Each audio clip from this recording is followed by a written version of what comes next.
Haya, kwa jina naitwa Dorcas Kigera, natoka shirika linaitwa Groots Kenya, ambalo linafanya kazi na wamama wa mashinani.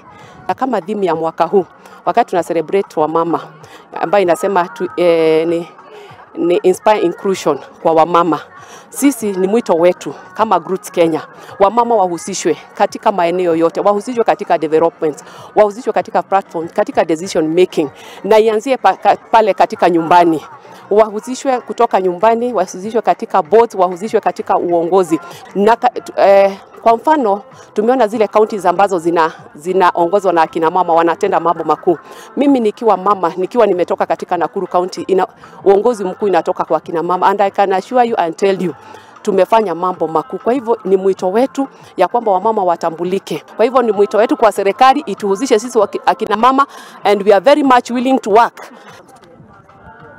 Ikifika ni katika elimu, wamama waelimishwe, wasichana wetu waelimishwe, tuingie mpaka kule mashinani ambako wasichana wetu hawasomi, ambapo wametengwa. Inasemekana ya kwamba kijana ndiye anapelekwa shule, lakini ni wakati tupeleke msichana shule, msichana ajielewe, asome, kukuwe na programs kwa shule. Hata the teenage mothers, wale ambao wamepata watoto, wako na nafasi bora ya kurudi shule, sio kusema ya kwamba kwa sababu walipata watoto maisha yao imefika pale.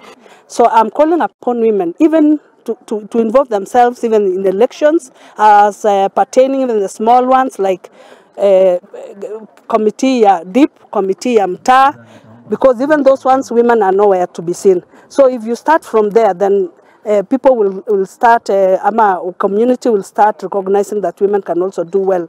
Very categorical in giving bursaries to any teenage mother who would wish to go back to school. We've not had a case of a teenage mother who would wish to go back to school, and we've known about it, and they've missed to get bursaries to go back to school. So that is one thing that the county is doing. Mingi ambayo tunafanya activities, tunawapatia life skills counseling, na tunawafunza mambo na empowerment ambayo za generate no income, kama kutengeneza beadworks, sabuni, dental jigs. Your hands.